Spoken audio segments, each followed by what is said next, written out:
This is 1480 KRAE Cheyenne. Also being heard on translator K266CC Cheyenne at 101.1 FM.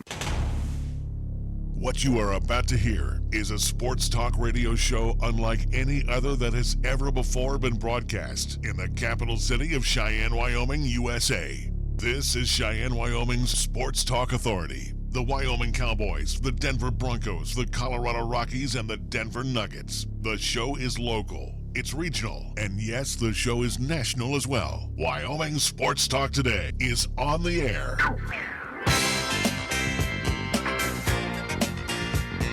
If they're talking sports on the radio in Cheyenne, this is the place it happens. This is Wyoming Sports Talk Today.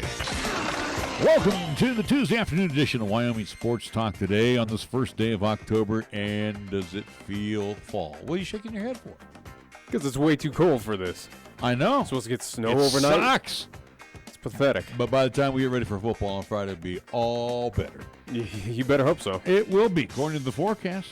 Hey, today's program being brought to you by Taco John's of Cheyenne. 2 words, Taco Tuesday at all Taco John's of Cheyenne. Key of Cheyenne over on Nation Way, where the 19s must go. Making way for the 2020 model year. Some good-looking Kias, whether you do a 19 or 20, and some special pricing right now on those remaining 19s over at Key of Cheyenne on Nation Way. Platte Valley Bank ×2. Banking done the old-fashioned way, done the high-technology way, done everything in between what you come to know and expect from Platte Valley Bank, and they might even surprise you with something other.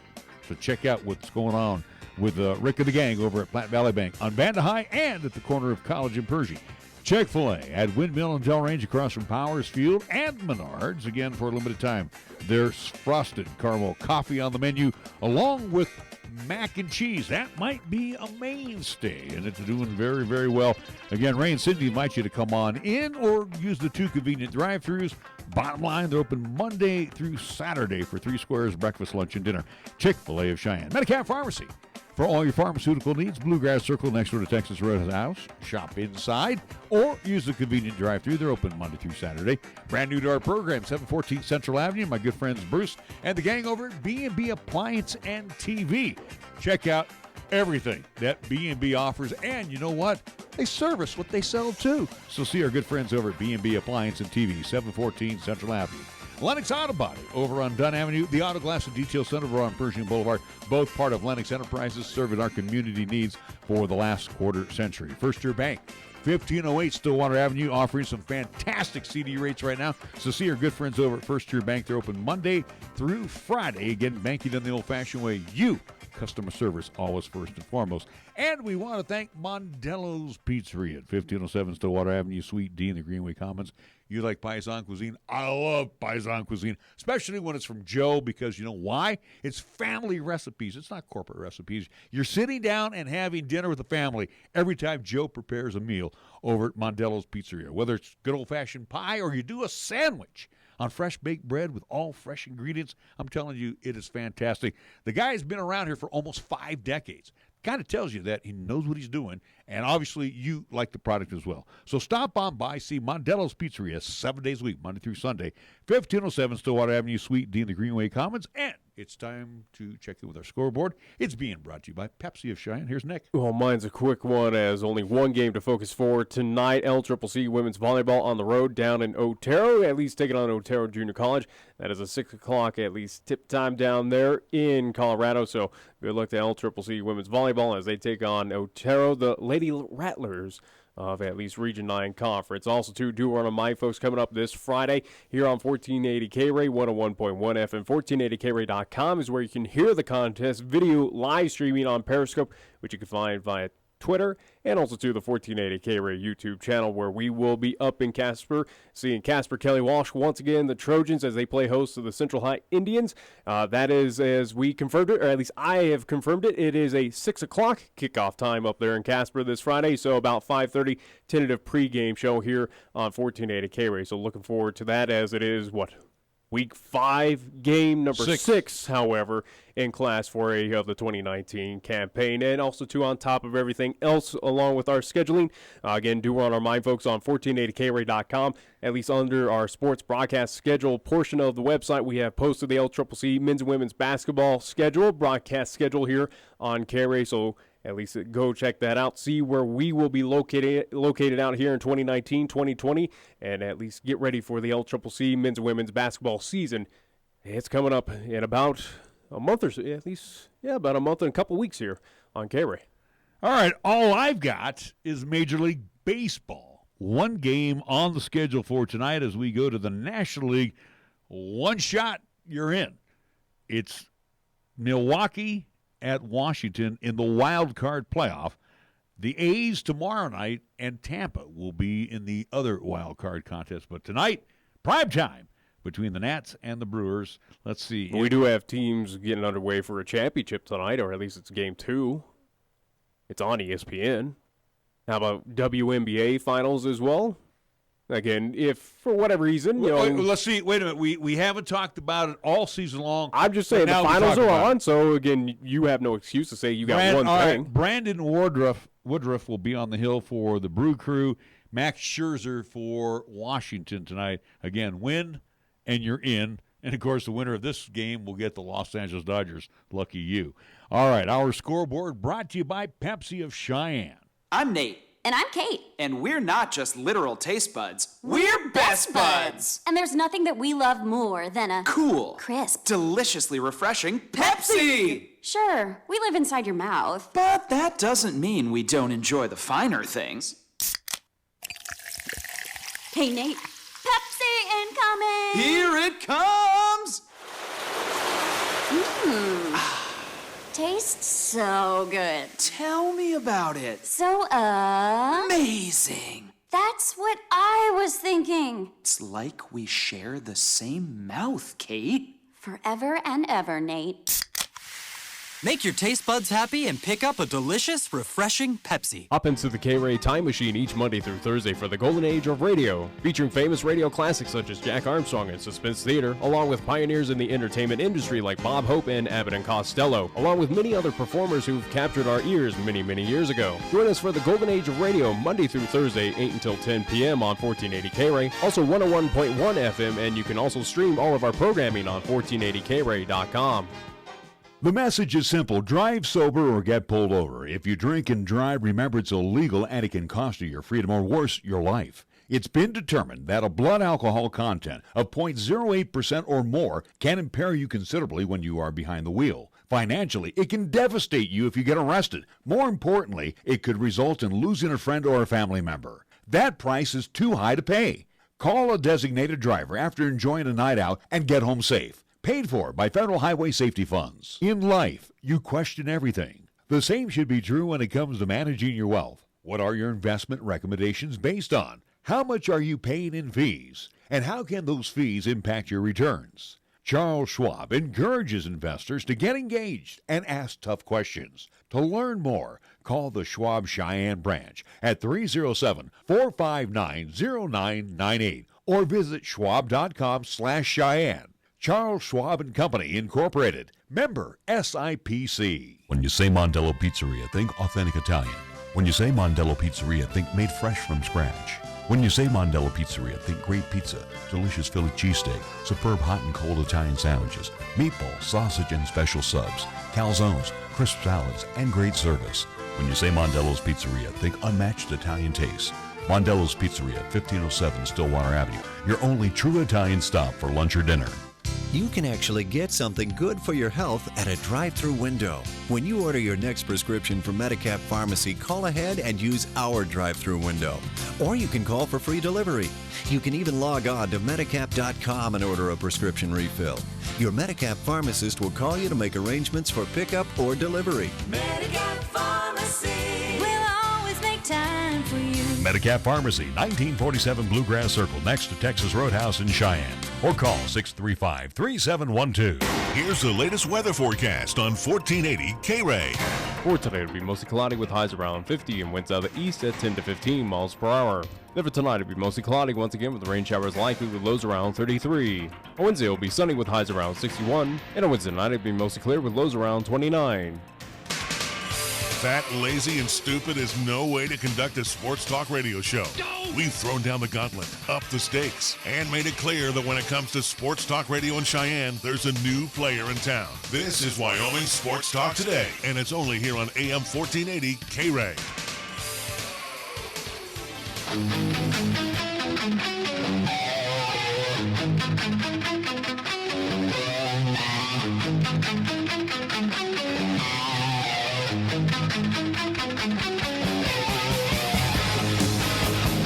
We are back on Wyoming Sports Talk today. Larry Peroletti, Nick Peroletti. We bring on our first guest, and I don't know, it's kind of tough to talk football, especially after I saw Moneyball last night, and I'm highly invested in the A's tomorrow against Tampa, two of the lowest paid franchises. We got hockey starting up tomorrow as well. I'm invested in the A's and Tampa tomorrow. I'll probably be invested in watching Washington and Milwaukee tonight. But we bring on one Cody Tucker, 720sports.com, the proprietor of 720sports.com. You know, Cody, as I look at you right now, and I'm going to be very honest, and I said this to Nick yesterday, at the bye, Cowboys 4-1, I'd have laughed at you.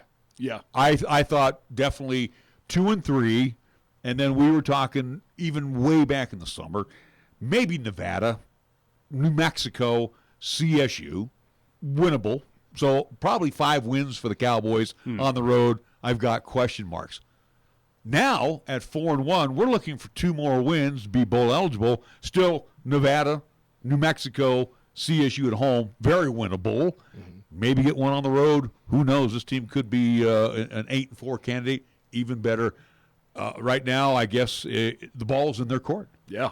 I saw 3 wins I saw anywhere between 3 and 7 because it was just, we had no clue coming into the season. And I think the reason the Cowboys are sitting there right now is because of their lines. They've been winning in the trenches, and I don't think any of us saw that coming. Lost 2 offensive linemen in the offseason. Lost Ravonte Holt right before, in fall camp.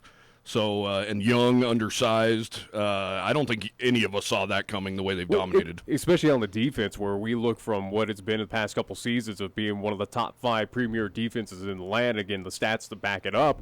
That was the big question of you're losing a lot of big names off of that defense to graduation, and here we are.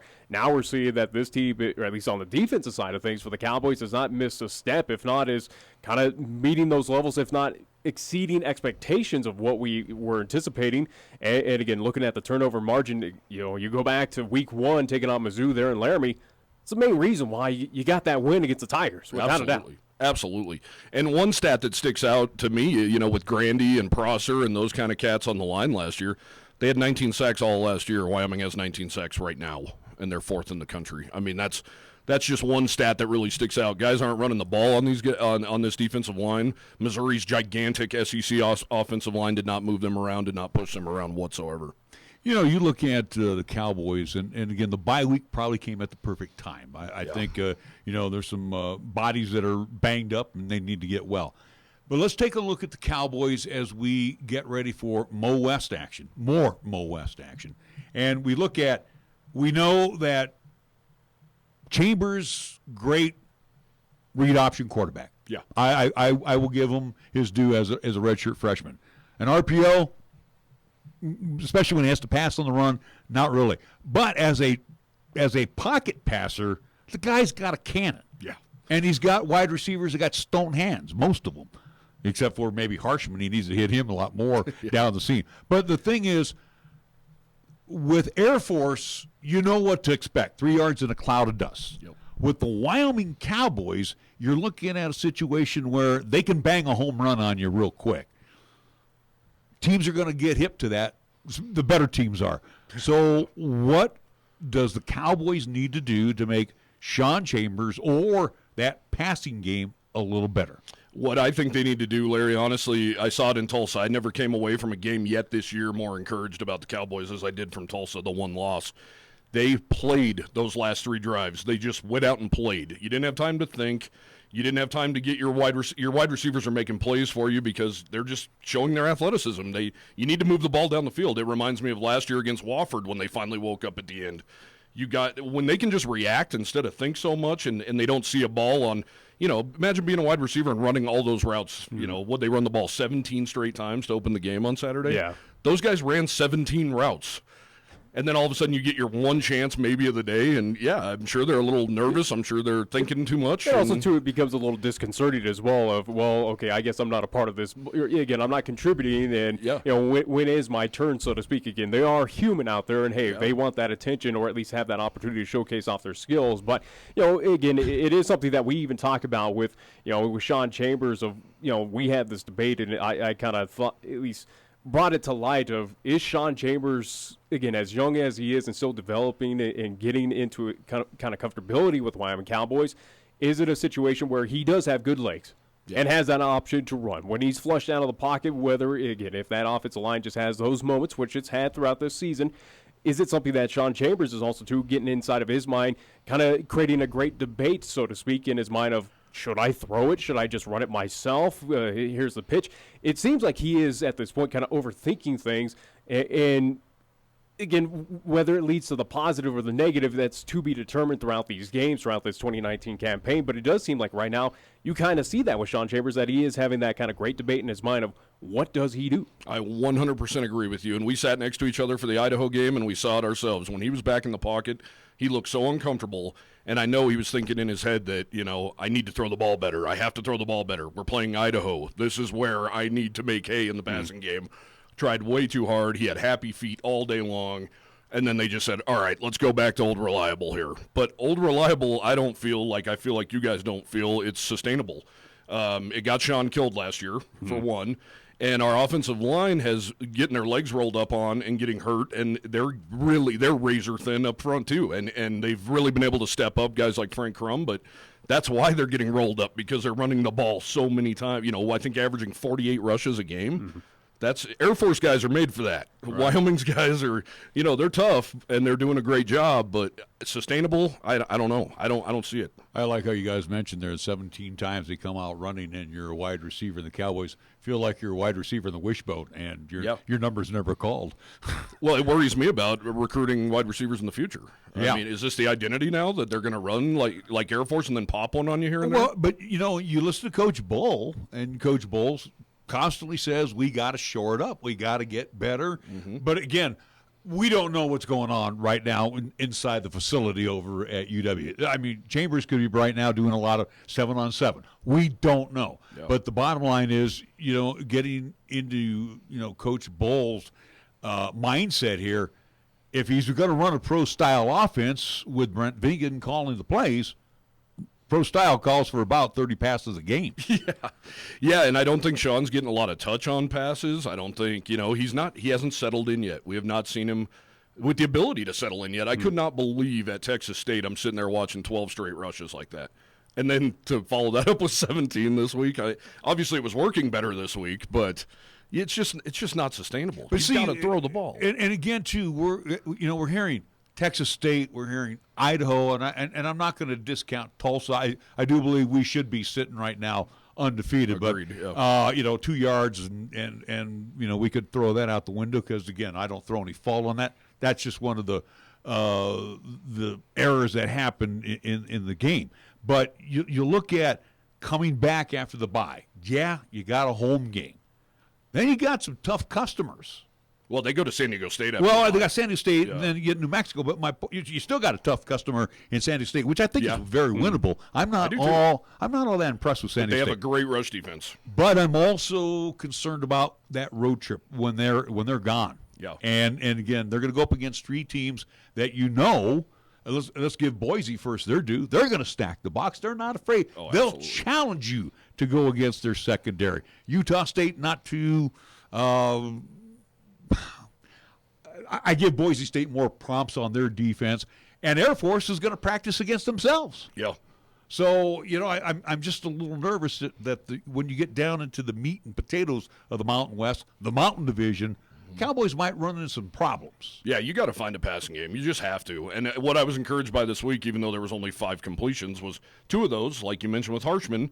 One went to Jackson Marcotte for a touchdown. The other one goes to Harshman. And I've been on both, from day one about this tight end thing, because in Las Vegas he told me that the tight ends need to play a big role. And when you have a young quarterback like that, what better outlet than a tight end, especially a 6'7" one? And the pass from Chambers, a good touch pass. Yeah. And the pass to Marcotte saved him. Time. Without a doubt. But again, as we talk about what we're seeing so far, here we are, with the UNLV contest this past Saturday. Again, a monstrous win, though. Again, 53, or again, you're going over 50 points for this team. Never would have thought that this Cowboys team would ever put up a 50 spot, again, of seeing what this offense is putting out there. But, again, in the past couple of contests, you look at UNLV here at home, at Tulsa. Granted, again, it was a loss, but you're seeing where even we've talked about it in the press box, or we've talked about it on this show every week after a game up until these past 2 weekends. This is a team that has slow starts out of the gates. That first quarter is pretty much a wash of they have to figure out for an entire 15 minutes, give them the second quarter to then ramp it up. Now, that's still a continuing trend, and look back to what happened this Saturday with UNLV putting up the monstrous points that they did in that second quarter. But what we're seeing so far is it's a slow process of positivity, or at least kind of movement forward for this Cowboys offense. Again, getting over that hump of getting points in the first quarter, showing that Sean Chambers getting a little comfortable with throwing the ball, finding those targets, and trying to at least kind of get that comfortability. The offensive line is starting to kind of mesh well, work together well. Are you kind of seeing that as well too, Cody, that throughout this season, it's been a slow, positive, at least movement forward for this, at least, offensive unit? Oh, heck yeah. And the beauty of it is I don't even think they played their best ball against UNLV, yet they're 4-1. Like you said, you never saw them putting up 53. They didn't score a touchdown after Logan Wilson intercepted the ball and got to the 2. That's 7 left on the board. The 7 at the end left on the board. They could have put up darn near 70 points. And I still don't think they played their best game. And then at Tulsa, for instance, punting on 8 of 11 drives and not changing the offense up, that was infuriating. If I'm a fan, I'm losing my cool on that one. But yes, that's the best part about this team, in my opinion, is they're still win. They're finding ways to win, but they're not I don't even think they've scratched the surface in a lot of ways. Speaking of fans, and unfortunately, we have young bucks that don't know how to drive I-80 and causing problems. And again, it was a traffic jam, to say the least, on Happy Jack Road getting to the Cowboy game, but 22,000 still made it out there. In my years being here, and this goes back to the Roach and Tiller years, and even when Dennis Erickson first came on the scene, and you go down to Dana Dimmel and even Joe Glenn, the crowds for the first 3 home games, impressive, and it shows that this is not a fair weather fan base right now. They're out supporting the Pokes. Yeah, they like it. It's good to see some people putting off some hunting trips, isn't it? That's typically what kills us. Hunting season starts, and the weather's been too good. And then we're 3-2 or 2-3. Guys go, I'll listen to it on the radio in the woods. So glad to see some hunting vacations bumped back a little bit. Well, it's also too interesting where you look at some of the Power 5 teams and what they kind of do at their home stadiums and put on. For instance, what we're seeing here at Wyoming so far, we saw the whiteout.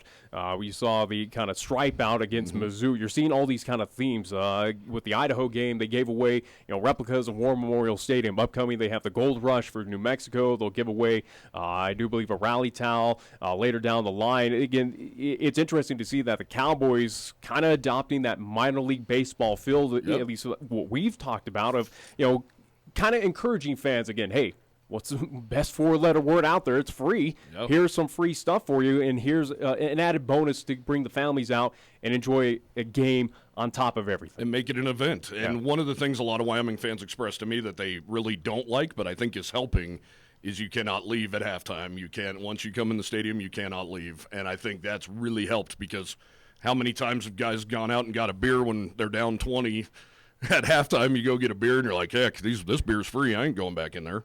Yeah, so exactly. I think that's big. Let's get into what you do best too, in addition to covering the Cowboys, but again, keeping us informed with Cowboys of the past, and those that have made the program very special over the years.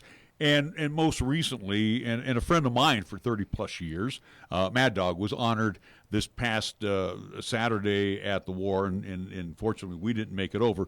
But the bottom line is, like I said, I've known Mad Dog for a long time.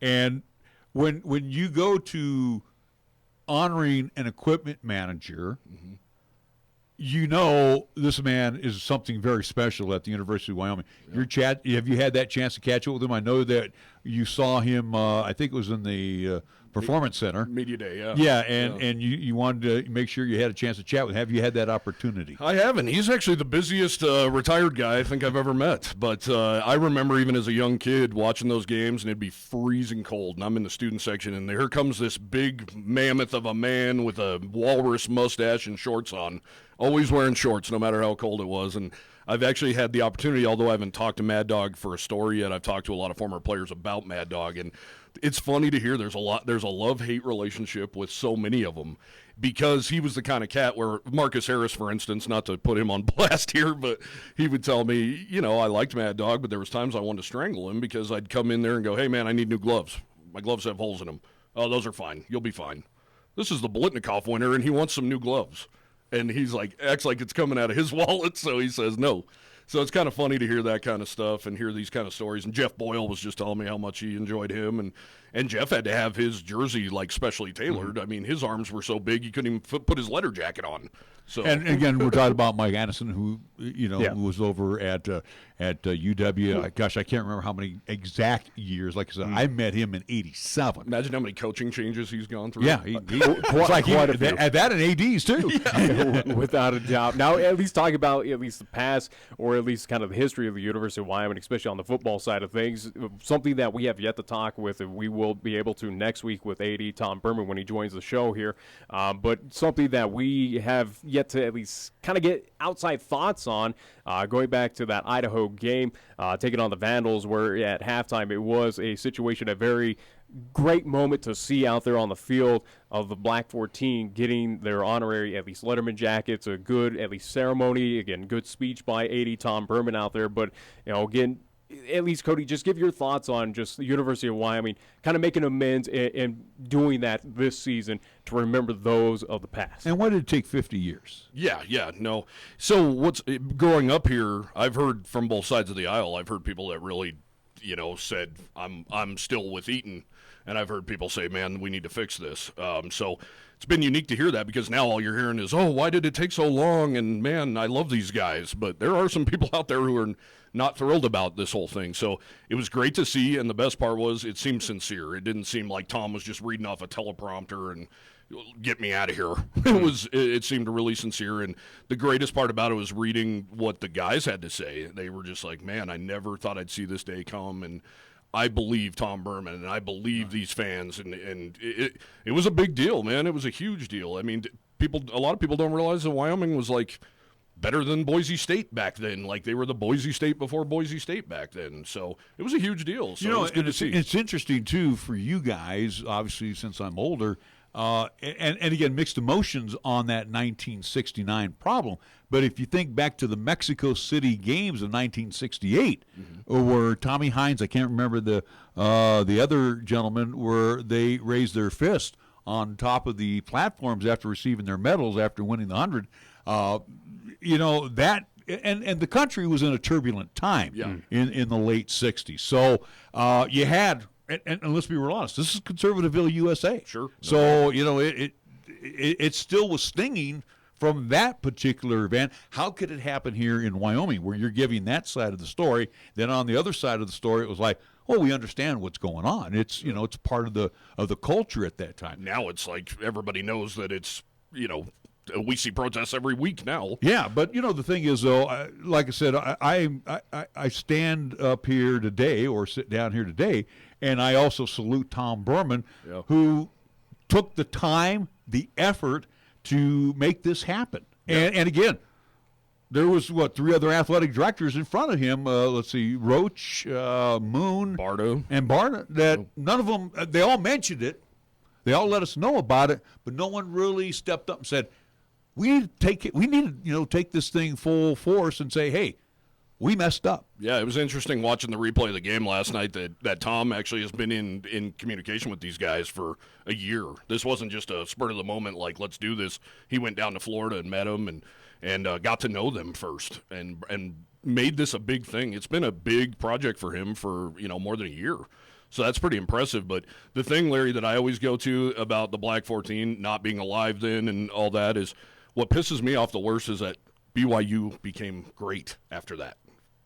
BYU was horrendous before that, and then they became good.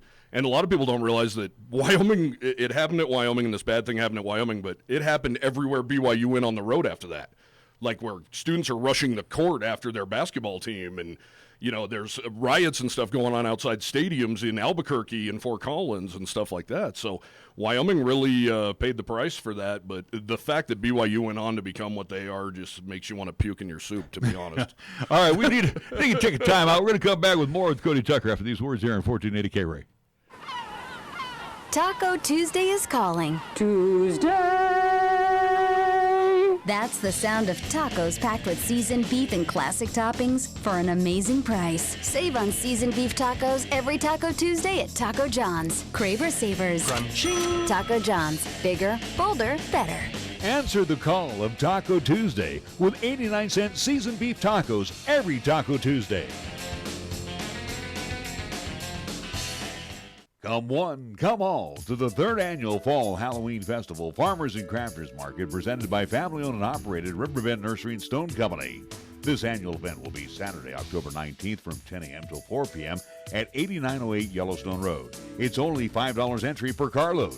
There will be plenty of vendors and crafters, hay rides, pumpkins, straw and corn stalks for sale, along with crafts for kids, fall and Halloween gift items, and a whole lot more, including food vendors serving up delicious eats. All youngsters are encouraged to wear their Halloween costumes too. So mark it down and plan to attend a fun day at the 3rd Annual Fall Halloween Festival Farmers and Crafters Market, Saturday, October 19th from 10 a.m. till 4 p.m.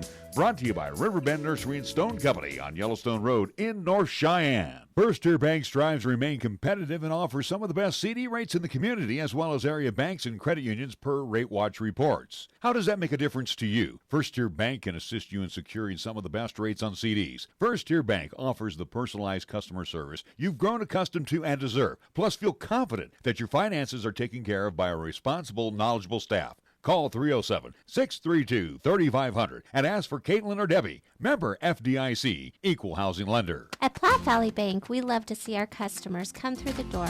Well, we know life can be busy and you don't always have time to come to the bank. That's why we offer user-friendly online and mobile banking products with features such as bill pay, recurring transfers, mobile deposit, and now digital wallet. At Platte Valley Bank, you can manage your money how you want, when you want. Whether you prefer to bank in person, over the phone, or online, Platte Valley Bank makes it easy to take care of your finances. Platte Valley Bank, member FDIC. Capital Lumber is number one in Cheyenne. Are you listening? We're all the lumber store you'll ever need. For electrical, plumbing, paint, and tools, lumber and hardware, we're for you. And we're out to earn your business, yes indeed. Capital Lumber is number one today. Are you listening? Capital Lumber's at your service all the way. Capital Lumber Company, serving our area for over 53 years at 1222 Dunn Avenue in Cheyenne. Hi, this is Dr. Ruby Zubrod with Brandt Audiology and Tinnitus, reminding you to hear the sounds of nature. Plan your next hunting trip to protect your hearing from the damage that comes from the harmful muzzle blasts by using good hearing protection. Brandt Audiology and Tinnitus can help with basic custom-fit earplugs to devices that can protect your hearing while allowing speech and sound to filter through. Call us at 307-426-4327 to make an appointment today or visit our website at brandtaudiology.com. We're taking Cheyenne, Wyoming Sports Talk Radio to a whole new level. This is Wyoming Sports Talk Today. Don't look at me. I think these people are completely nuts. Stop this crazy thing! And it's only here on AM 1480 KRAE.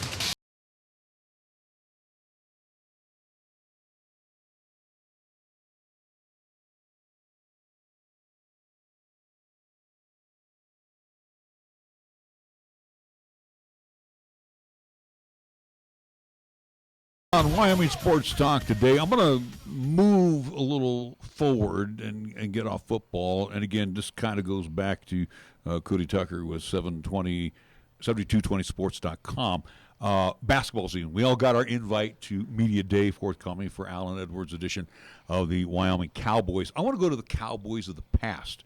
Again, this is what you're all about. Yeah. And again, talking about and like I said, I have that opportunity. Not that I'm close to these guys like you are, but when you rattle off a name, say, oh yeah, that was McLean's kid or whatever the case may be. But have you had that opportunity to catch up with a lot of the Brandenburg kids, McLean kids, even the 1 year he was here, Benny D's, disciples? Tell me a little bit of what you have run into. Yeah, not a ton yet because I've been so focused on football. But during the offseason, our first big feature was Finis Dembo, and spent a day with him in San Antonio. So that was big. We figured that would be a great launching point for the website to have a guy like Finis because he's still so revered here in Wyoming.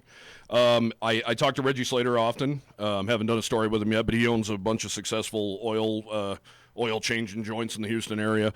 Brett McFall just put on a clinic for kids over in Laramie. Went and met with him and talked about, I think that was the last time Wyoming beat New Mexico in the pit. He hit a big three at the end and hushed the crowd. And talked to Josh Davis. He was one of my guest pickers a couple of weeks ago. So Josh is still around. I believe he's doing an internship at the Premier Bone and Joint in Laramie. So talk to those guys a little bit. Obviously once we get into basketball, that's when I'll really get into it a lot more. Talk to Brandenburg too. I was going to say before, at least as we're getting towards basketball season, but something that has happened a couple weeks ago, if I do remember correctly, about a couple of weeks, that it was announced out of basketball, at least a Cowboy basketball camp, that one at least athlete or part of that program was asked to leave. Kind of in something we've talked about for the past couple of years, even where we kind of challenged Coach Alan Edwards of what, at least using your terms, at least as I look to the right of me, again, defections from this Cowboy program.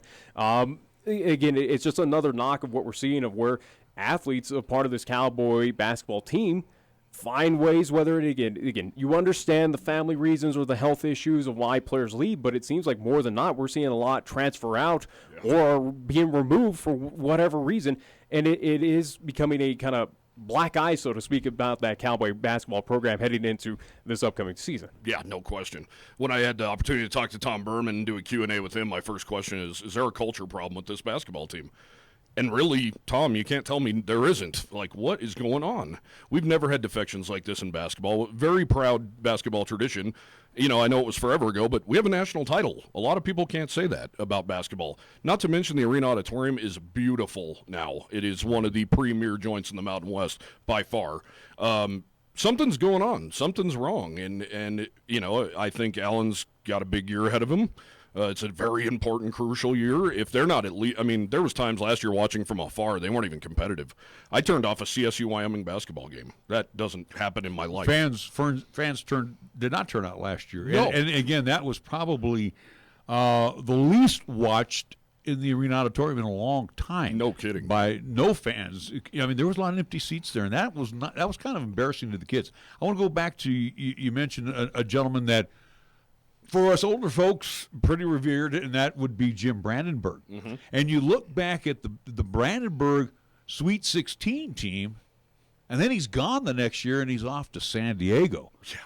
And, a lot of people to this day still have questions like, how could you leave this program? And not to say that Benny Dees didn't come in and pick up where Brandenburg left off. Unfortunately, we got beat in that first round with all that great senior talent, but did he ever disclose the actual reason why?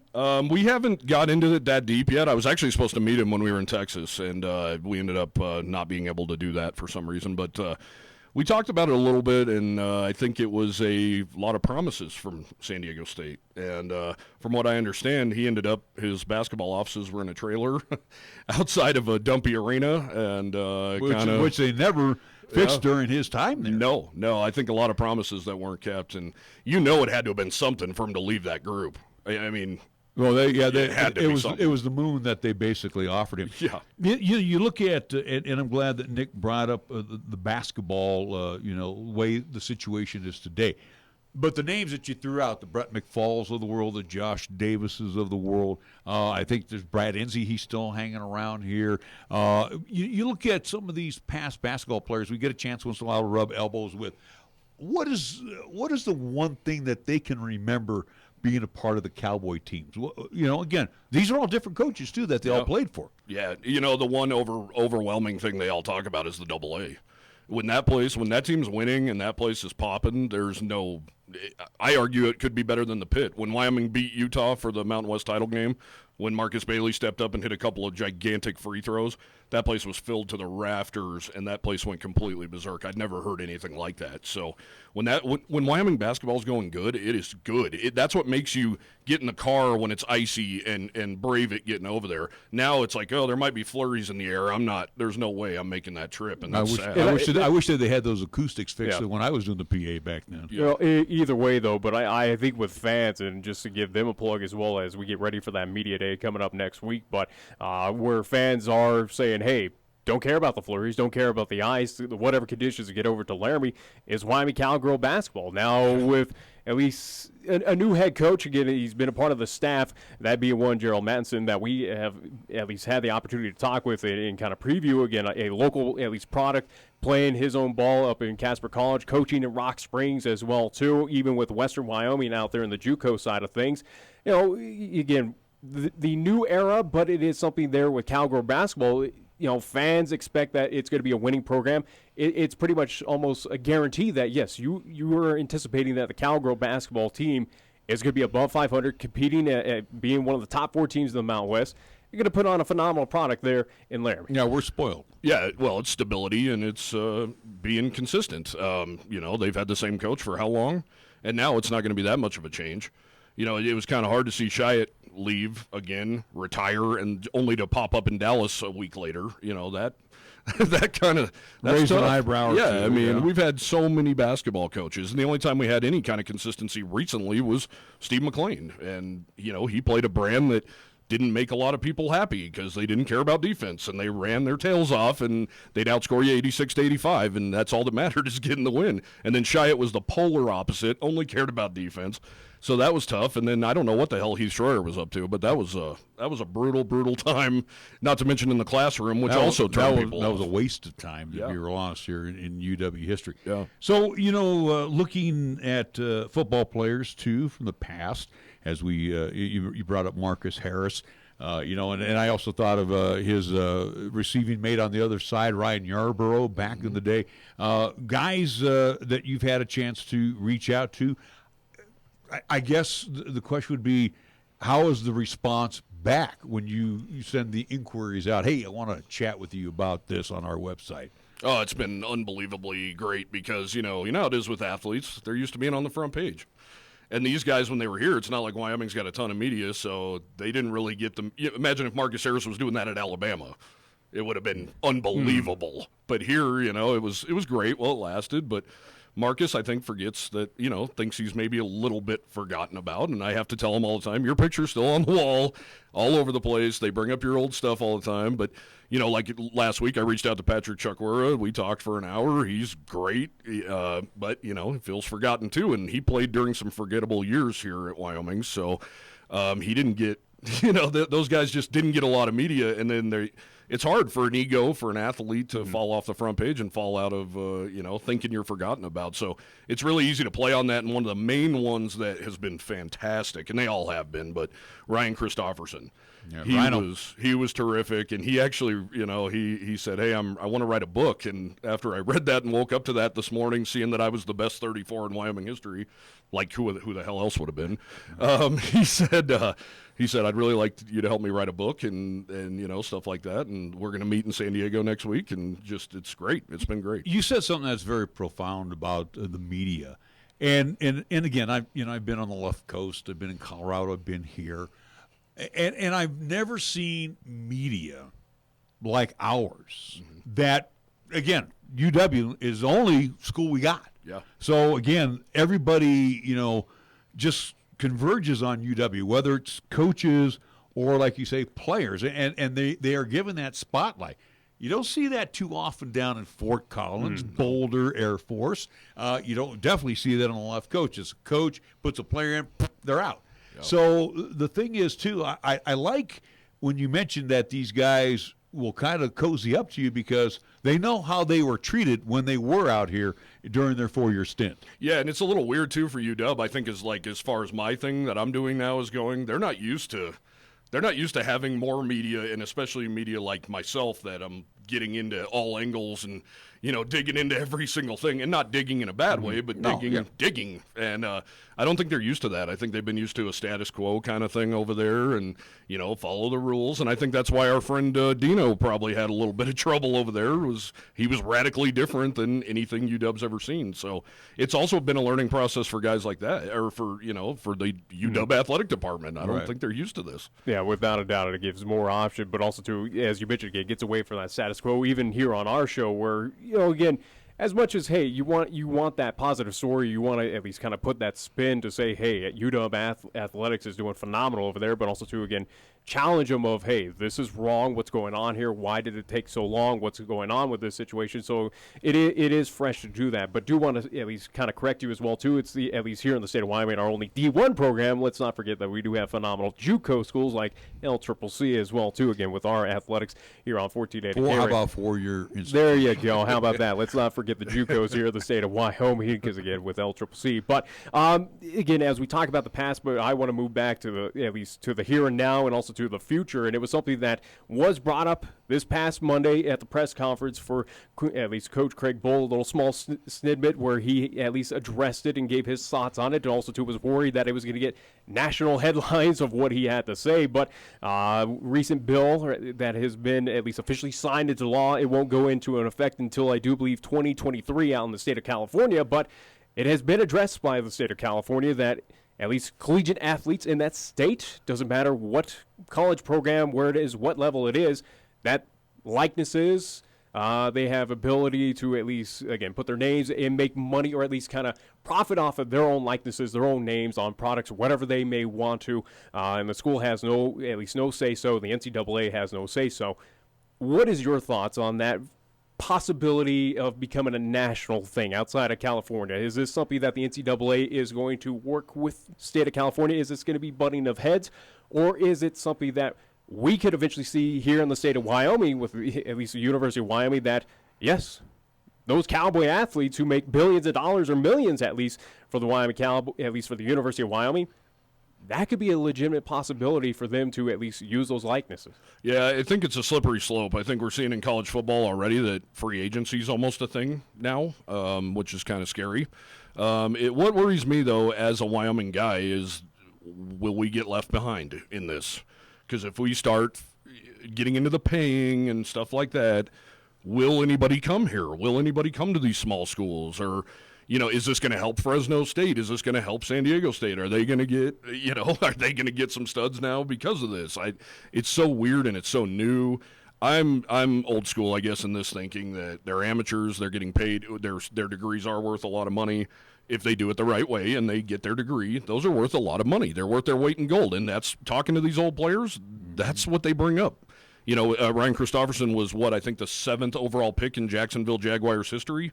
He didn't play for Jacksonville for very long, but he's a smart guy and he got his degree and he did his thing. I mean, I don't believe in paying players, but I think mainly that's because I'm a Wyoming guy and I'm worried about that slippery slope. Again, let's take a look at this logically. You have a football player, just using a football player. He gets a 4-year full ride. Mm-hmm. Okay, let's talk education, room, board, food. And again, too, when I played semi-pro, it was just room and board and gas mileage. Okay, so you look at the situation right now, technically, they are semi-pros. I think the student athletes that are getting a full ride to these 4-year institutions are technically semi-pro. Yeah, in a lot of ways, you're right. Yeah, and again, I agree with what you said, though, yesterday, Nick.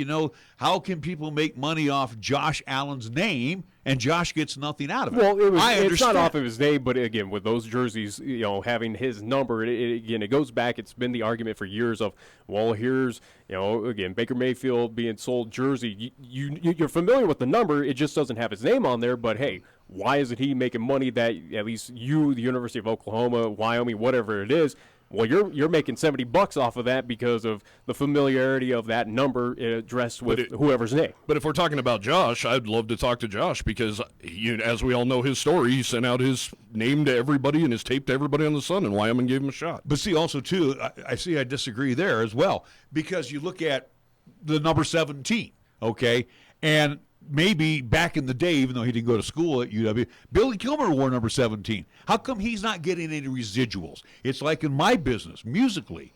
I've got to pay BMI, ASCAP, CSAC. I got to pay these people when I run a Beatles song, okay? I got to pay the estate of John Lennon. I've got to pay Paul. I got to pay George. I got to the estate of George, and I got to pay Ringo. Okay, but the point is, though, you buy a number 17 jersey. We all know Josh Allen wore number 17, but Nick's grandfather could have worn number 17 back in 1947. How come he's not getting a nickel out of that deal as well, too? That's why I'm kind of miffed at all of this because, again, your education is being paid for. Mm-hmm. You and me, we had to pay for our education to get our diploma. Yeah, we had to, we had to rent a room in whatever the facilities over there. We had to buy our own food, or we had a meal ticket, whatever it was. And again, our parents, or maybe we got a scholarship, whatever. The point is, a lot of these student athletes are getting about a $40,000 ride for their 4 years in school at University of Wyoming. To me, that's semi-pro money. Well, and they get a check every month too. They're not living poor. They're not living miserable. They get every time I see them on Mondays when they come in, they're wearing all their UW gear that was given to them for free. They just got done eating when they have a 5-star chef down there who's making sure to get them the right stuff and all that nutrient stuff. They have nice digs. They're fine. Again, accessible to weight rooms and again snack bars at any point in time. Again, the updated, as you take tours of some of these facilities, and even here with the University of Wyoming, you go, hey, there's free access to go to the PS4, Xbox One. Yeah. Here's a pool table. Here's a ping pong table, a hot tub, a pool. You got Well, and the student athlete at the University of Wyoming. This is what's good about this state. They are larger than life. To us, the citizens, not maybe to the campus. But if, Cody Tucker, who's a star running back on the Cowboys, comes and speaks at Wheatland High School, I'm telling you what, everybody wants a piece of Cody Tucker after it's all said and done. Yeah, Mitch Donahue told me his brother got out of 2 speeding tickets because he was Mitch Donahue's brother. It's real. But like I said, this situation, and I'm glad that Craig Bohl kind of, took the fifth, so to speak. Again, we're already giving these student athletes a pretty doggone good living to go to school. Well, and you're saying student athletes, and that's another thing Craig brought up. How many student athletes are at UW? 400 and some? Because we're talking all of them, not just football. And this is 13,000 students. We're talking a very small percentage of student athletes that are getting their education, their room, their board, meals, all taken care of. Yeah. Yeah, it's a slippery slope, man. Like, you're even talking, how much are you going to give a golfer to come to Wyoming? Are you going to give swimmers? Are you going to give – and we know those sports don't bring in any money. They cost money. So, and that's the same at Alabama, the same at everywhere, the same at Tennessee. And you brought up a good point, too, about Jalen Hurts. We'll use him for an example. What the hell's going on with this free agency stuff now? Why whatever happened to sit out a year and not you can't play? All of a sudden now – We're finding ways to bend the rules. Yeah. That the NCAA set forth. Look how Ohio State's thriving off of that. Justin Fields just showing up out of the clear blue. Isn't that nice? Isn't that sweet? And now I saw Michigan State had 2 guys enter the portal yesterday, and they only played in 4 games because they've only played 4 games. Now they have a whole other year. Does it bring up the argument as we're getting close to the top of the hour? And again, Cody, we appreciate you joining us here on the show today. But it does bring up the argument where obviously NCAA is not the perfect system. There's always ways to complain or find flaws within it. But does the NCAA, the rules and how it is set up now, does it need a massive overhaul, whether it is on transfer portals, addressing this likeness and rights and everything with the players, addressing everything encompassing of what's under, at least for all sports in NCAA, at least ruling. Do we need that massive overhaul of what's going on there? Do we need to find another governing body for at least collegiate sports, or is it, in your opinion, fine as is? There's some good stuff, of course, like anything. There's some good stuff and some stuff that needs to be changed, but somebody on social media actually had a pretty good idea yesterday that I never thought of, because we know it's all about money. It's all about TV money. And this will never happen, but get rid of the SEC network, get rid of the ACC network, get rid of Big 12, all that, have one network for the NCAA and have them, or not one network, but have multiple networks just giving to the NCAA and getting that big money spread out a little more and helping teams out. I know that'll never, ever happen, but that's where things are going awry too, is the SEC is getting $100 million a year just because of 3 letters on a patch on their uniform? Vanderbilt is getting $100 million a year? That's insane. When they don't, football, they're doctors. Yeah. It's not a football powerhouse. So there's so many problems, man. That's another wormhole that is just, who knows? I just know I always worry about these national things rubbing out teams like Wyoming. When I hear, the Power 5 should all go off on their own, and you're thinking, oh, great. What does that mean for Wyoming? What does that mean for the Mountain West? We're the Power 5.2. Yeah. So, anyway, Cody, I want to thank you so much for joining us here today. We do appreciate it. Again, 7220sports.com. Check out all that he offers on there. Again, keeping you updated on the current happening with the Pokes. And again, we'll even give him a plug that he's also, too, as we're on the visual side as well. He also, too, does the visual side. You want to talk about how folks can kind of watch what you offer as well? Yeah, it's a little bit in its beginning stages, but on the website, we have it on the website. We're trying to get more into the media and become a multimedia, powerhouse for what we do. So I got a guy on board with me who's into all that nerdy stuff, thank God, because I don't have a clue. Is that you, Nick? I got that nerd. It's nothing nerdy about it. Again, it's a great product. Hey, we're the only one in Class 4A give it at least showcasing high school football. Yeah, hey, cool. Cody, thank you so much for joining us. Appreciate it. We got to take a time out. We will be right back with hour number 2 of Wyoming Sports Talk today. Check out the huge savings this week at Town & Country Supermarket Liquors. Here are just a few of the terrific weekly specials. This week's Super Radio Buys, heard only right here, feature Jack Daniel's Old No. 7 Tennessee Whiskey. 750 milliliter bottle, $15.99. Captain Morgan Spiced Rum, 1.75 liter bottle, $20.49. And New Belgium Brewery, all varieties, 12-pack, 12-ounce bottles or cans, $14.29. Town & Country Supermarket Liquors on the South Greeley Highway, Cheyenne's low-price leader.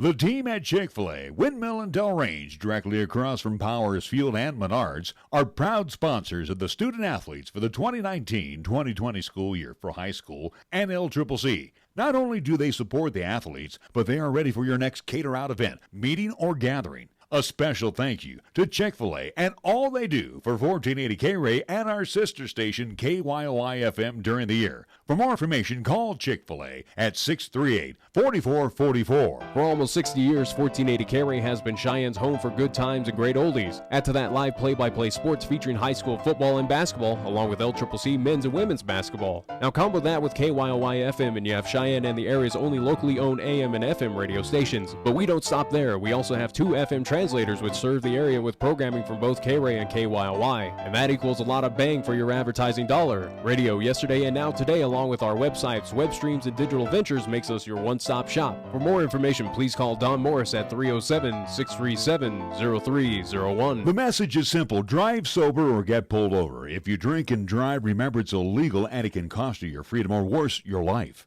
It's been determined that a blood alcohol content of 0.08% or more can impair you considerably when you are behind the wheel. Financially, it can devastate you if you get arrested. More importantly, it could result in losing a friend or a family member. That price is too high to pay.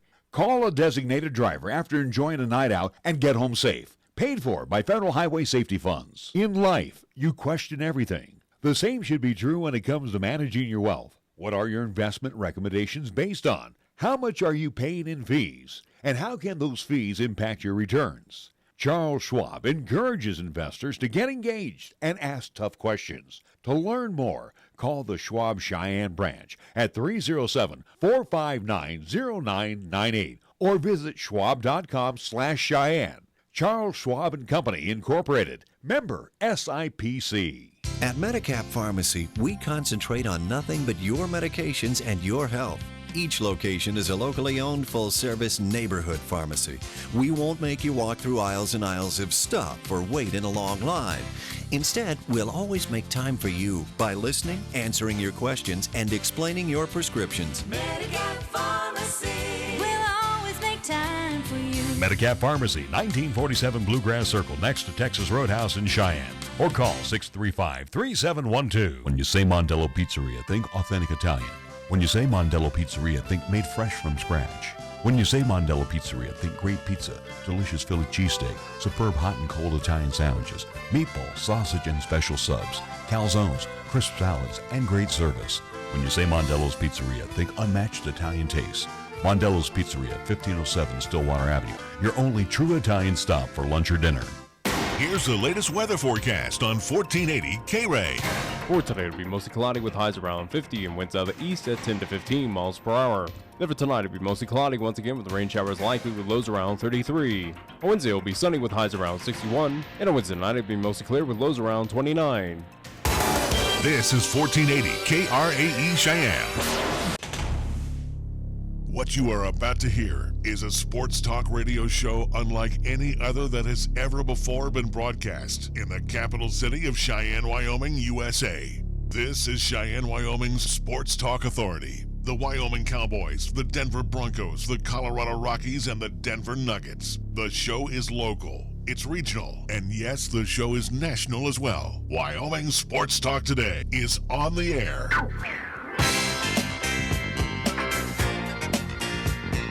If they're talking sports on the radio in Cheyenne, this is the place it happens. This is Wyoming Sports Talk Today.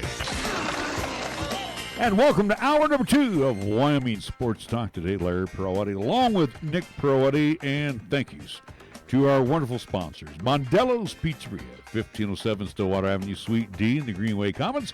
We also want to thank First Tier Bank, right across the street at 1508 Stillwater Avenue, open Monday through Friday. Lennox Auto Body over on Dunn Avenue and the Auto Glass and Detail Center. Remember, it's not clean until it's Lennox clean over on Pershing Boulevard. B&B Appliance and TV. We welcome Bruce and the gang. And don't forget, too, hey, if it breaks down before you trash it, why don't you call their repair service? They'll come on out and fix it for you. Trust me, I know. I've had them over a couple, 3 times in my lifetime. B&B Appliance and TV at 714 Central Avenue. Again, you will find a plethora of appliances there. Medicap Pharmacy over on Bluegrass Circle, next door to Texas Roadhouse, open Monday through Saturday. We say thank you to Chick-fil-A at Windmill and Del Range, right across from Powers Field and Menard, serving up 3 squares Monday through Saturday. Platte Valley Bank ×2, the original location on Vanda High, the east side location at the corner of College and Pershing. We also want to say thank you to AJ and Greg and the entire crew over at Key of Cheyenne. 19's got to go. Help them out. Let's unload them right now. You're going to save some money in the process. And also, too, the 20s are arriving, so maybe you have been holding out for the new model year. They got some good stuff for you over at Key of Cheyenne on Nation Way. And Taco Tuesday at all participating Taco John's of Cheyenne. We get things underway at scoreboard time. It is being brought to you by Pepsi of Cheyenne. We go to Nick. For me, it's a short one with at least today's action, but LCCC Women's Volleyball, they will be on the road down in La Junta, Colorado, as they take on Otero Junior College.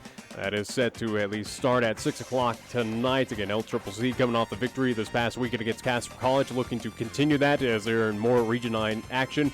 Again, as they are down in La Junta, where it is, as you entertain of what kind of pro games are at down there in La Junta, Colorado right now. 75 degrees in southeast Colorado, so they're enjoying that weather instead of being up here in the city of Cheyenne. I do want to remind folks as well, too, coming up this Friday here on 1480 KRAE, 101.1 FM, 1480KRAE.com is where you can hear the contest. Video where you can watch it. It can be seen on Periscope via Twitter and also to the 1480 KRAE YouTube channel. It will be week 5. Game number 6 here in Class 4A 2019 high school football, as it will be Casper Kelly Walsh at home. They will host Cheyenne Central, the Indians. That is a 6 o'clock kickoff, has been confirmed by me, by their AD. Yes, 6 o'clock is the start time for that contest. 5:30 pregame show tentative here on 1480 KRAE. Looking forward to that. More high school football here on 1480 KRAE. And as well, do want to remind folks on 1480KRAE.com under the sports broadcast schedule portion of our website, you can find the new, at least I've recently uploaded, the LCCC men's and women's basketball schedule for this season, 2019-2020. See where we will be at, what games we will have here live on 1480KRAE, so go check that out. Major League Baseball. Only one game on the schedule for tonight. It's wild card time, as it will be the Milwaukee Brewers on the road to take on the Washington Nationals. Prime time in it in the 6 o'clock hour, and that will be from Nats Park. Our scoreboard brought to you by Pepsi of Cheyenne. Alright, if you're a gamer, you know the world of gaming is full of amazing gear. Portable cannons, flying tanks, whoa, like that one, mythic artifacts. But the most advanced tool in gaming today isn't even in the game. It's right in your hand. Mountain Dew Amp Game Fuel. Mountain Dew Amp Game Fuel is purpose-built for gaming, created with pro gamers for gamers. What does that mean? It means it's formulated with ingredients that have been shown to improve accuracy, whoa, and alertness. And Mountain Dew Amp Game Fuel tastes great too. Mountain Dew Amp Game Fuel even comes in a special can with a uniquely textured grip, so it's easy to refuel between respawns. The ones you're furiously trying to avoid? Hey, there we go. So next time you log online, gear up. Get the drink designed for gaming. Mountain Dew Amp Game Fuel. Victory in a can. Got something to say? Then get it off your chest right now. Phone lines are open at 307-514-1071. Make your opinion count and call the show. Wyoming Sports Talk today.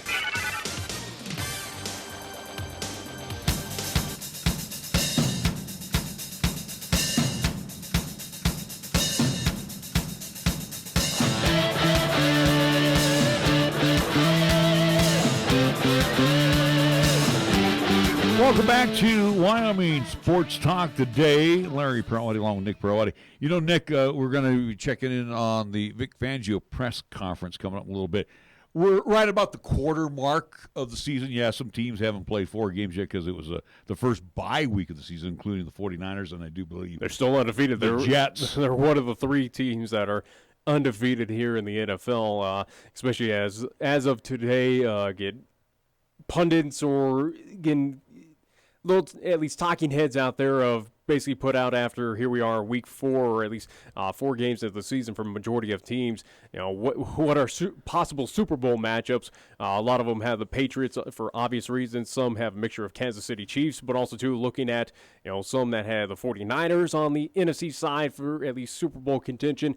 And it was interesting to see that one even entertained Detroit, who is technically undefeated. And I'm glad that you said that, because I'm going to ask you right now, and I'm glad that you mentioned New England. Right now, after week 4 of the NFL campaign, it would not surprise me.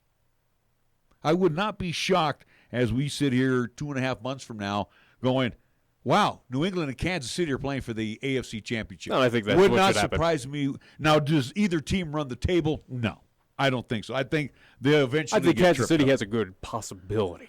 I think Kansas City, without a doubt, I think they have the talent that they could. But again, do I anticipate New England, 49ers, again, Kansas City? Well, no, but I mean, let's look at for the Patriots here, just the upcoming schedule. They've got the Redskins. Really? Winnable. Yeah. The Giants at Foxborough. Absolutely should win that one. Jets at the Meadowlands. Crush them. Browns. Yeah, you can beat the Browns. Browns are beatable. You got the Ravens, and the That's Ravens. going to be a tough one, but Kansas City took care of them. New England should too. They get the Cowboys at home. That'll be a tough one. The Cowboys? Against Dallas? Yeah, I think without a doubt. New Orleans proved they're very vulnerable, especially on the road. Then it's not an easy win. They go to Houston. Not an easy win there, even though Houston's 2-2. But they do get the Chiefs. That would be their 14th game, their 13th game. Then they got the Bungles at Cincy. They get the Bills at home, and then they wrap it with the Dolphins. Very capable of 14-2 this year. Yeah, I was going to say, we'll see what happens in that matchup. Obviously, that Kansas City-New England matchup is going to mean a whole lot to both of those teams. It's pretty much of who's going to be her number one team come, at least on the AFC side of the playoffs. But other than that, though, New England, yeah, they're going to win at least the AFC East without a doubt. They're going to be one of your top dogs once again.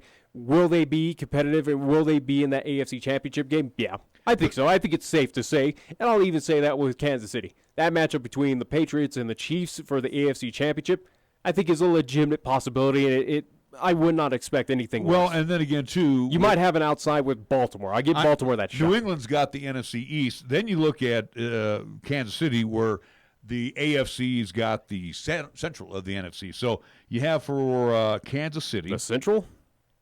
North, excuse me, the There NFC you go. North. So they'll hook up with the Colts at KC. They get the Texans at home.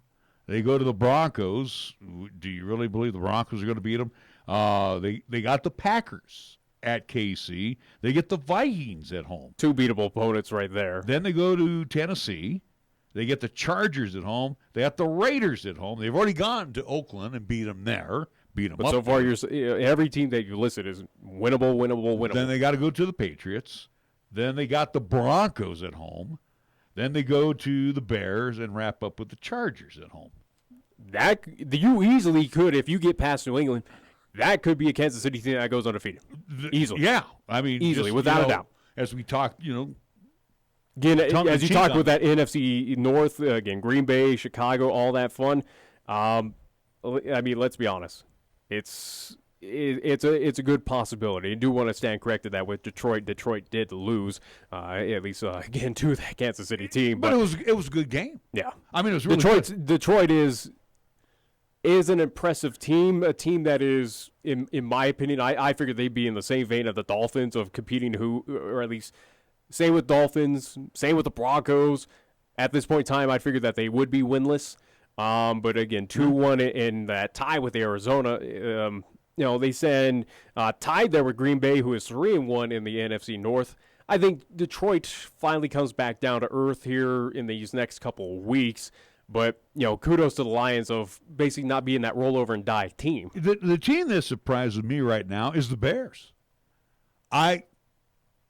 Not really. Again, Chicago, who I held at a high standard. I'm just saying, after that week one, I was not impressed. Offensively, they're not that good. Now, they did get I'm not good impressed by news on Chicago. Trubisky. Again, going to Denver and struggling and getting that last second at least points on the board to defeat the Broncos, again, albeit at Mile High. But Chicago at this point has not really all been that impressive to me, though. No, that's my surprise team. They're 3-1.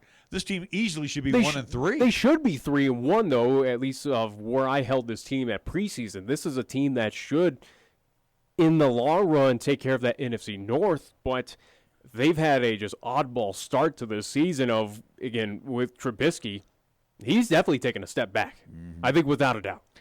There's something going on out there, whether it's that offensive line. There's something that is not meshing well with the Chicago Bears. And again, Mitchell Trubisky does not look like the same.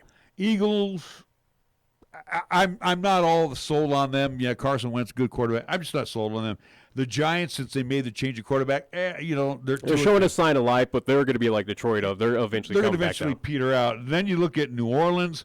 I'm telling you, if Teddy Bridgewater can just hold the fort down until Breeze comes back, and I think he's going to do that. But could this be another scenario, and I'm not saying it's going to happen, I highly doubt it, but could it be a scenario that we saw years ago in San Francisco of, hey, Alex Smith is out with the concussion. He was injured for quite some time. Hey, you got the hot hand of Colin Kaepernick. No. Could New Orleans pull the same thing of, hey, Drew Brees is the man? I'm just saying, if Teddy Bridgewater's, again, that hot gun, he's gotten the action. He's not been, taking a step back, or he's basically filled that spot of one Drew Brees while he's been out. Could New Orleans, could the Saints in theory go, yeah, Teddy, you're our guy? No, I think unfortunately for Teddy Bridgewater, he knows his role. He knows he's the backup quarterback. We've seen stuff. I just don't see that happening.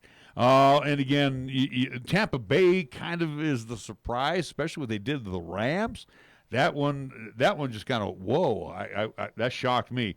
On the west side, obviously the 49ers are the big surprise. They're 3-0. No, not at all. Well, I've been telling you that this 49ers team, once you had all pieces healthy of what we saw last year, again, from, with the backup, at least quarterback getting in, now you got a full and healthy Jimmy G that outside of a few major injuries, but it's nothing too extreme and kind of hinders the 49ers this season, but this is a talented team. Well, and I'm not taking that away, Nick. I'm going to say the win against the Buccaneers as I look back to the win against the Bengals, and they tried not to win against the Steelers. They tried to give the Steelers every opportunity. Give credit to at least that 49 team, where, again, you gave up all those turnovers, and yet you still found a way to win. I was more impressed of the 3 wins with the one at Tampa Bay.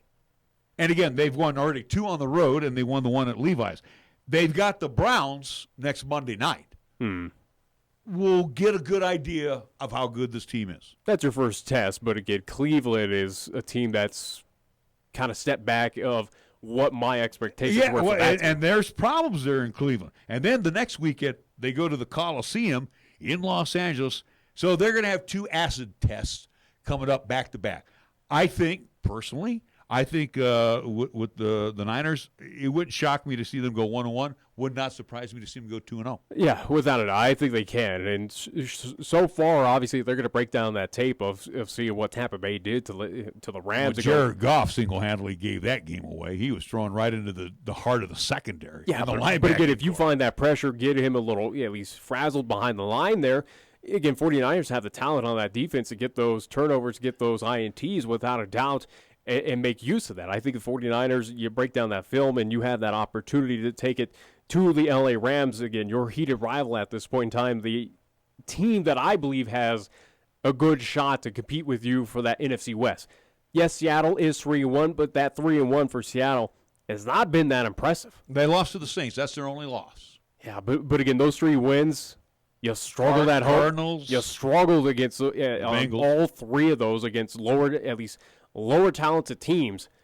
Seattle, again, as we talk with Detroit, we talk with at least with the Giants, we talk about a few other teams. I think same with Seattle, that's a team that's going to at least fall back down to reality, and you're going to see the true Seahawks team throughout the season. That they're about a 500 team. But this is also the team that knocked out Ben Roethlisberger. So they won at Pittsburgh. They beat the Bungles, which they struggled against.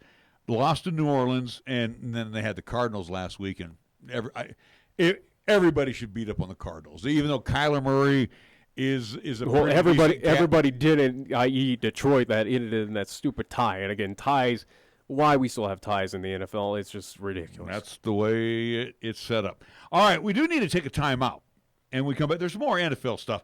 Well, before we go to the timeout, I want to read this story because it's kind of a chuckle. You had all this planned, and you didn't even address it once. Well, it's because I started going into the standings here, but I don't know if anybody's heard this yet, but fans know that beer is expensive in NFL stadiums.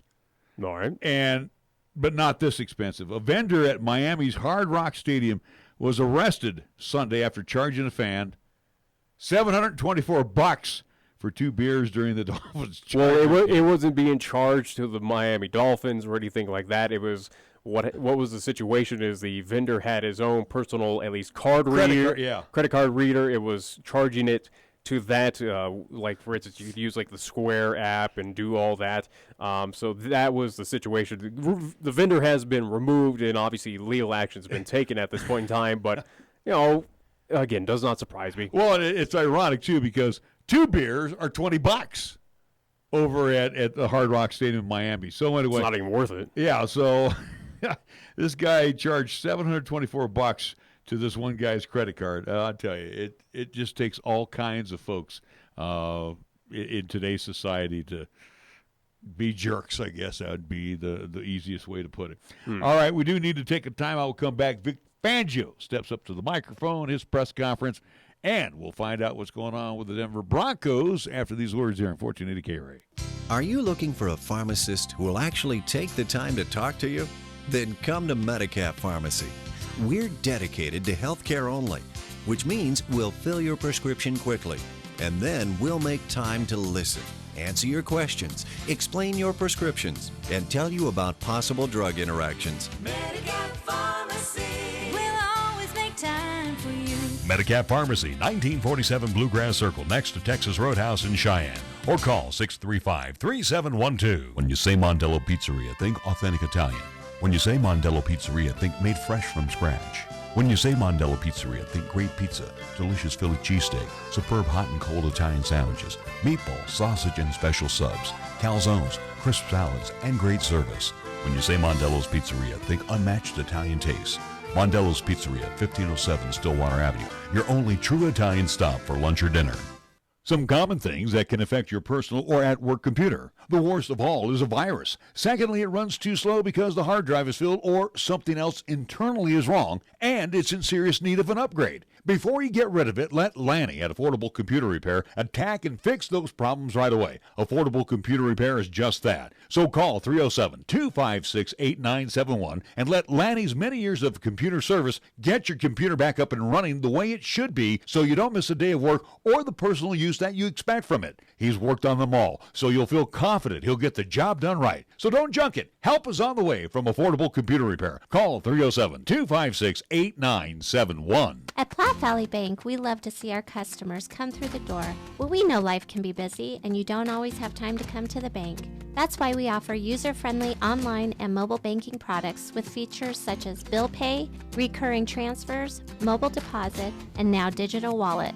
At Platte Valley Bank, you can manage your money how you want, when you want. Whether you prefer to bank in person, over the phone, or online, Platte Valley Bank makes it easy to take care of your finances. Platte Valley Bank, member FDIC. If it happens on the diamond, the hardwood, the field, or even the ice, we'll talk about it on Wyoming Sports Talk today. Hi, this is Nick Peretti inviting you to join Larry Peretti and myself each weekday from 3 to 5 p.m. as we, along with our special guests, talk sports locally, regionally, and nationally. And you can chat with us too at 307-514-1071. It's Wyoming Sports Talk today only on 1480 KRAE, and you can stream live with us at 1480krae.com. Take care of stress. I'm AJ Miller for Kia of Cheyenne. With the new Kia vehicle, you get one of the best warranties in America. The new 2020 Kia Soul comes with a completely redesigned exterior and interior, all new high-tech features, and an available turbocharged engine. This hatchback has 16 exterior color options and plenty of available features. Come into Kia of Cheyenne, call 775-0123 or go to KiaofCheyenne.com and we'll make it easy. Warranty is a limited powertrain warranty. See Kia.com or a retailer for details. Here's the latest weather forecast on 1480 KRAE. For today, it'll be mostly cloudy with highs around 50 and winds out of the east at 10 to 15 miles per hour. Then for tonight, it'll be mostly cloudy once again with rain showers likely with lows around 33. On Wednesday, it'll be sunny with highs around 61. And on Wednesday night, it'll be mostly clear with lows around 29. Here the season never ends. From Wyoming sports to the Broncos in Denver. From Rockies baseball to talking hoops with Nuggets basketball. Local, regional, and national. This is Wyoming Sports Talk today, right here on AM 1480 KRAE. Just on Bradley Joe, what happened there? He's got a, partial tear of the ACL, and he'll be out for the season. He got hurt yesterday. You thought it was cramps, and then you said after you thought it was a knee. What kind of, did you just have an MRI as a precaution, or what kind of the timeline? Well, he did have cramps, that was separate. And then he did hurt his knee at some point in the game, but he felt good enough to come back in. And actually, he played that last series pretty damn well, had some really good pass rushes, caused that fumble that we weren't able to get. So, he was as surprised, I think, as anybody this morning when he woke up feeling the way he did. Will he need surgery? Pardon me? Will he need surgery? Yeah. What kind of loss is he for you guys? It's a huge loss. He's one of our better players, obviously. He's a tempo setter, great player, great person, leader, all that, so it is a loss.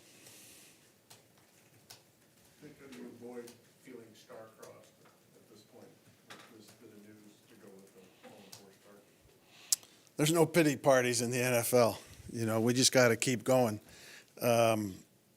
The losses are our own doing. Injuries don't have an effect on those. We just got to keep going. But nobody's feeling sorry for anybody here. Just another one of the things you have to deal with in the NFL during a season. We're not the only team that's had them. Do you believe being part of the plan now? Yeah, we'll see, we'll figure out get a plan going to how we'll fill that void. Probably be more of a committee thing. With a guy like Cody Watson out there available, is he a potential replacement for the roster? He might be, yeah. We've got rest of today and tomorrow to look at to see who might be available. Well, Malik has been a situational guy so far. Has he shown some things in practice that he can stand up, be a run Well, we'll find out. You know, he played a lot of his preseason snaps, obviously, against other teams' backups, so it's not a great sample. But, you know, and he had some plays in there yesterday, you know, one that he missed. So we'll find out. Obviously, Hollins has been working inside, but will he be probably part of that committee outside too? Could be, yeah. We're just going to have to see how it all shakes out.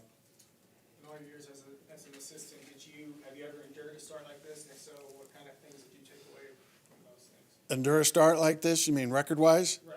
Yeah, we've had a few in the past. You know, started off 0-5 one year in Carolina, first year of an expansion team. Did that, you know, 1-4 first year in the NFL. So I mean, I've been involved in a few of them. You don't be in this league 33 years unscathed. What was I think there was 220 yards rushing in the second half. What was it? Was it everything? D-line, linebackers filling gaps, safeties not tackling? What was the cause? Everything. Everything you said. They were blocking us good up front. We were missing tackles out of the secondary, corners and safeties at times. And basically we were just getting blocked, and the good back had some room and some softness to run through, and he did. And our run defense went south, pretty much starting with the second drive of the second half. Is it harder to keep the spirits up of the young guys who maybe haven't dealt with this before in the NFL, or of the veteran guys? That's probably equal both for different reasons, but these guys will bounce back. Vic, there was reportedly some yelling in the locker room. I'm wondering if you address it yourself or if you leave it to the players' own devices. How do you deal with that? Well, I think what yelling there might have been going on, I wasn't there for much of it because I had to go and do the stuff with you guys, but it's just frustration. And in my opinion, it's mostly frustration and indicative that these guys are frustrated with our record, frustrating with losing a heartbreaking game there where we had a chance to win. So I don't view it as a big negative at this point. You don't address it? Oh, I will, but I don't view it as a big negative. Coach, what's your reaction to Chris Harris telling the Denver Post, I only have 13 weeks left? Well, I mean, that's just common. I think, you know, he's obviously a free agent at the end of this year. So, I mean, I don't worry about it too much. I'll ask him about it. You think Juwan James will practice this week? He might do a little something this week, but I don't know that we'll count on him. We'll see. But we'll see how he looks when he gets out there. I don't think so. Do you think Chubb's injury was kind of a surprise? Emmanuel went down hard on your final drive on offense. Did he have any issues? No. And then is Jules' injury a long-term thing? I don't think so. He felt to tighten it up and was worried he was going to make it worse. So he kind of pulled himself along with the trainers, made a decision there. He's actually doing better this Monday than he was last Monday. Is that part of the reason it's maybe, in hindsight, a good thing Kareem sat, was so that he didn't do the same thing Jules did potentially, so he's 100% this week? Yeah, he wasn't as close as Josie was anyway. So I don't know that he'll be 100% this week. We'll see. What was working offensively in the first half to put up 250? We had a good mix, although the run game wasn't as productive as it's been, although we popped that one good one. And then we threw it and caught it well. You know, against a pretty good defense, albeit I know they were missing one of their better players. But I thought we operated pretty efficiently. And, you know, unfortunately, the half ended the way it did there with the interception. You did open up the passing game, it seemed, in the first half anyway. Was that just because you think that's where you can make some progress, or did it have something to do with Jacksonville, you know, the defense you're going against? Probably both. You know, you're always going to try and do what you think's best against certain opponents. Like the week before, we did run it a pretty good bit because of the way they were playing us. We felt throwing it more often in this game was the best way for us to move it consistently. So, that's a week-to-week thing, but we've shown that we've had the ability to throw it rather effectively. We just haven't gotten all the fruits of that labor in the earlier games down in the red zone. What is the key for a team to be able to finish? Coaches, you talk a lot about consistency, but what is the key to getting over that hump to finish with a team that's struggling? You just got to do it. They get the ball back there with 1:30 to go or so, and first couple plays, we have a couple good rushes. Actually knocked the ball out, but it bounced right back to them, and then we got hit with the penalty, and so that puts the ball on the 40. And now with a field goal game, you're only 120-yard, 25-yard gain away, and they still had timeouts and time left. So really the way once they got the ball to the 40. Time really wasn't that much of a factor at that point. We just got to be able to make some plays to finish it. We came close. The rush helped early, and then we just got beaten coverage going after that. At this point in the year, with the limitations you have in practice, how do you improve and work on tackling? Well, tackling hadn't been a problem for us in the first 3 weeks. Obviously, it was yesterday to epidemic proportions, and it's hard to work on it in practice. Obviously, we don't tackle live, but we do drills that emphasize it. We teach it through video, and we've had a lot of success with that over the years, and we just got to go get back to that. Coach, defensively, how are the players executing the scheme that you've implemented? For the most part, pretty damn good. But it does seem when we do make an error, it hurts more than maybe it should. The one pass they caught in the flat on their first field goal drive, we didn't execute that right, obviously.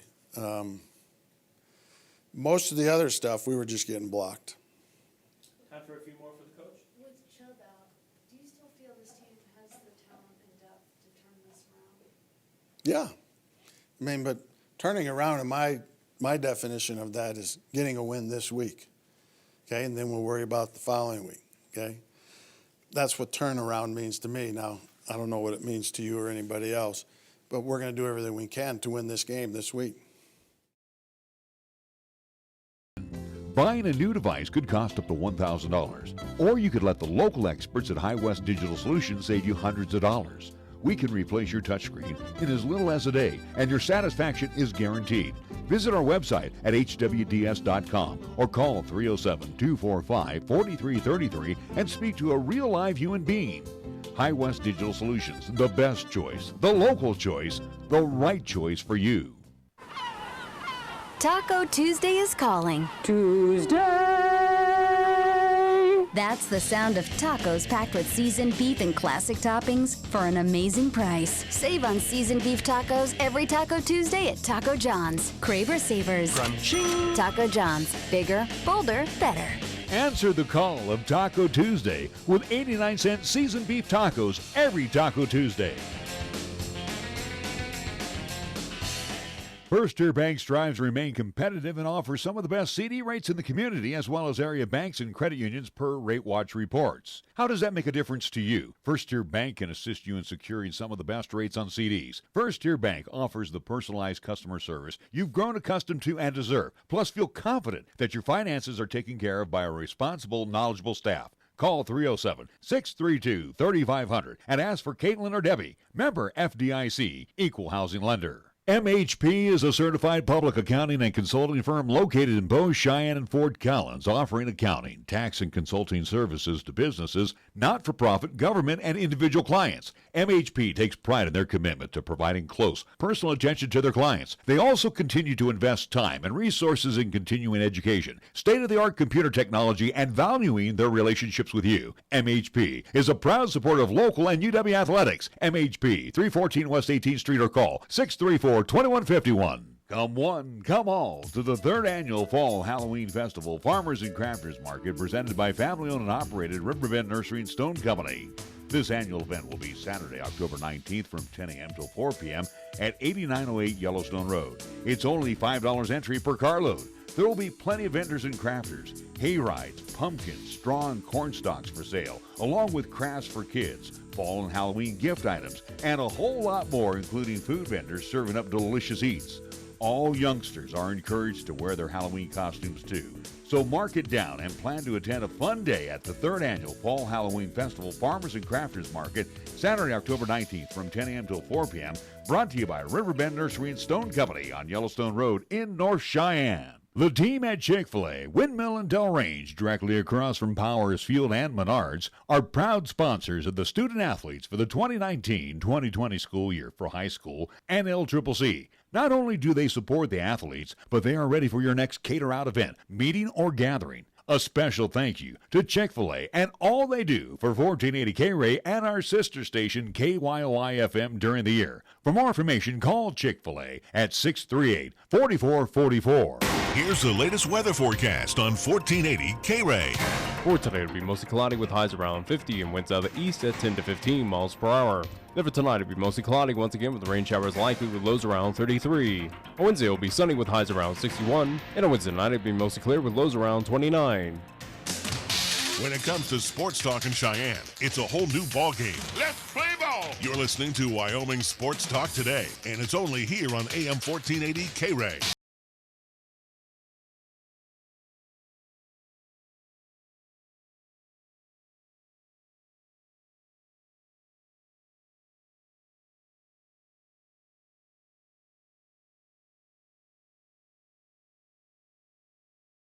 Back on Wyoming Sports Talk today after listening to the words of one head coach, Vic Fangio. The very few words of what he has to say at this point. Again, the team's 0-4. Will they walk away with their first win against the LA Chargers this weekend? No. We'll talk more about that with a Chargers insider tomorrow as well, too, on this show. But, yeah, Denver at this point in time, there are thoughts that they could entertain of being at least maybe number 1 overall in the draft, number 2. And I think it's a legitimate possibility. I again, breaking down that schedule, what we did in preseason, it's basically going to par of how we thought. This was that tough stretch now upcoming for the Denver Broncos. As you look ahead of what they got, this could be, again, not saying that Denver's going to go 0-16 this year, but it's going to be a struggle to find 1, 2, 3 wins. Again, I picked this team to have about 3 or 4 by all said and done.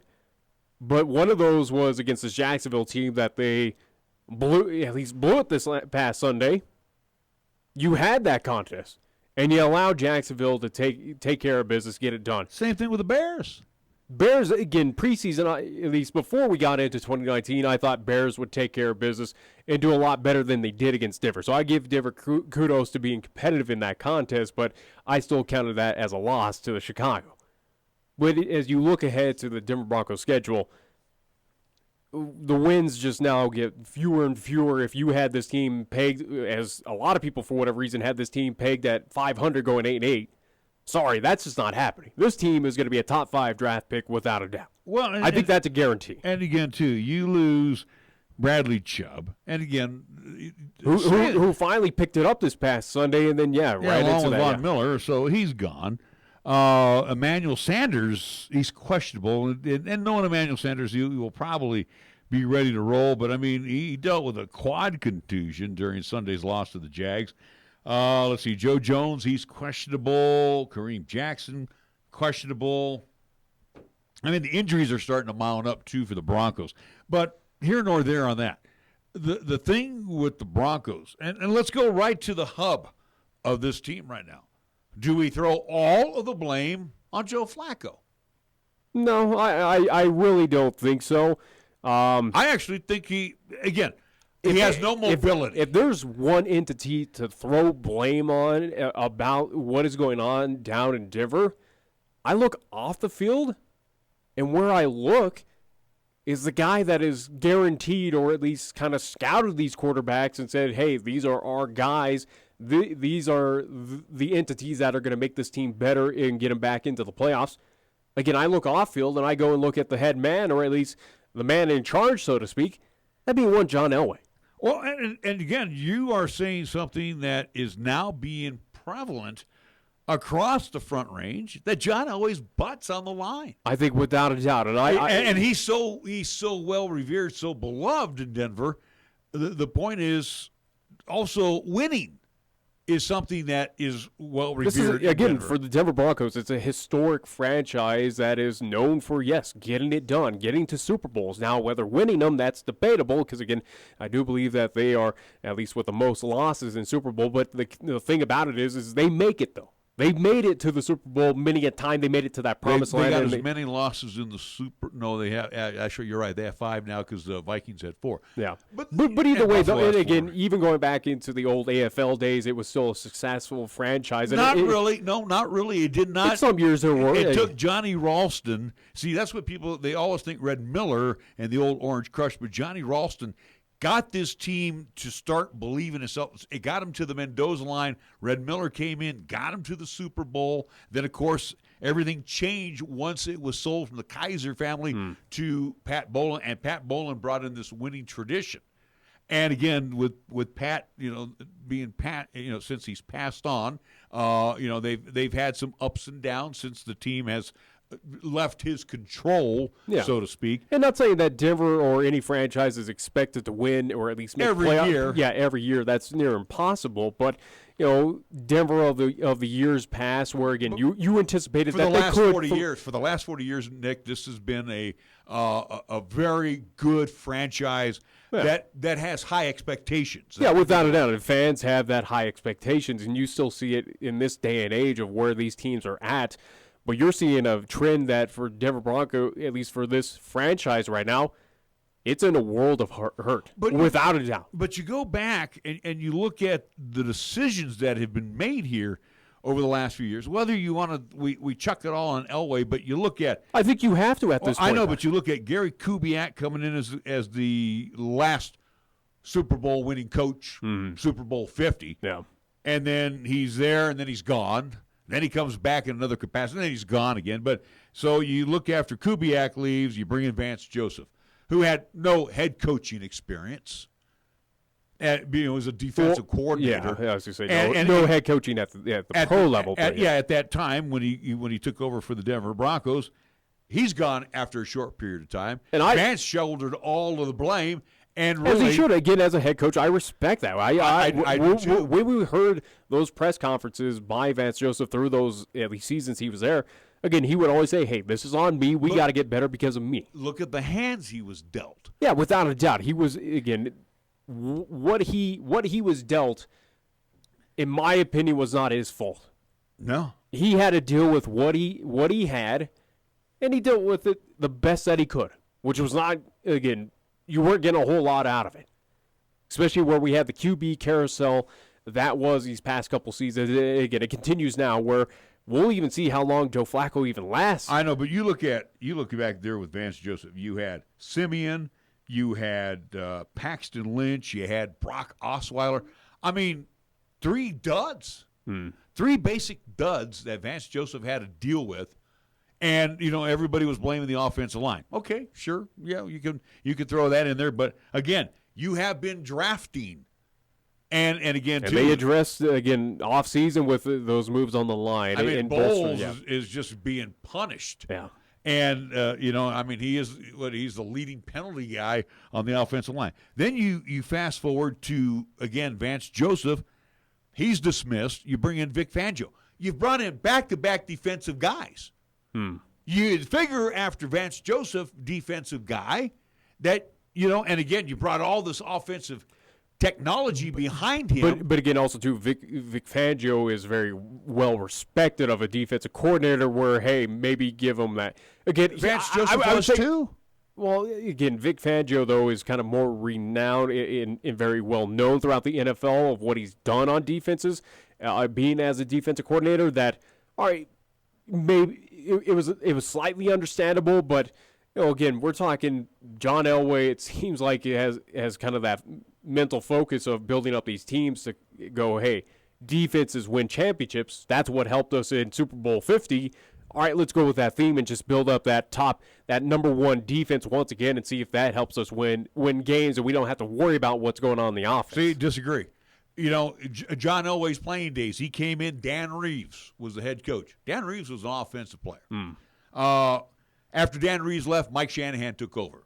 All right. Mike Shanahan, very offensive-minded guy. I get that, but I'm just saying that's when he was a player. This is now him as a GM. Well, and again, now he's shifted his focus. He's going away from the offensive guy that should be running the squad. I'm not saying Josh McDaniel from New England. That was a joke when that happened way back when.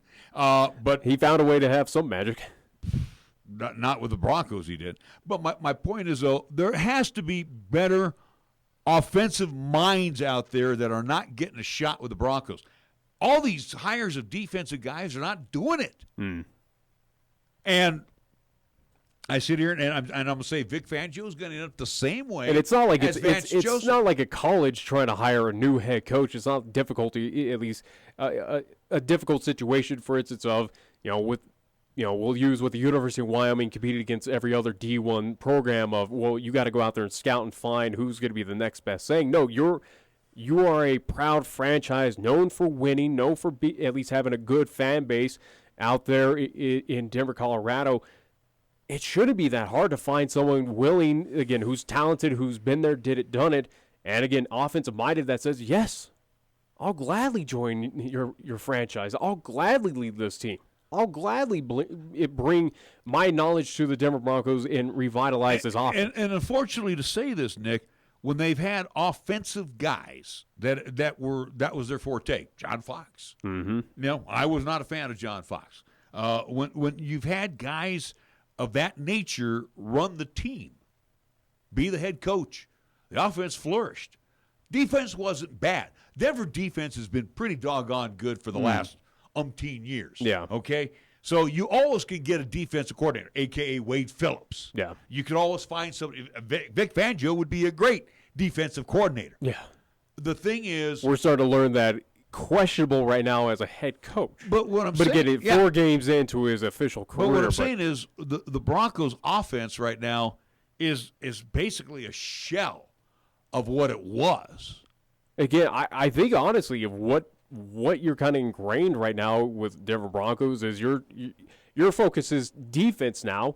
Build that up, make that your kind of crowning jewel, so to speak, and you get wins that way by stopping teams across the NFL, and the offense will come, in some shape, way, or form, however that is possible right now with the staff that you got there on that offense. But again, looking at what's upcoming for the Denver Broncos here in 2019, again, you're on the road against L.A. Chargers coming up this weekend. At Carson? Yeah, not going to happen. Chargers are favored at 6.5 at that point. You're home against the Titans. Sorry, I think Titans are better. I know, but who knows which Titans team's going to show up. But I still think talent-wise, Titans should get it done.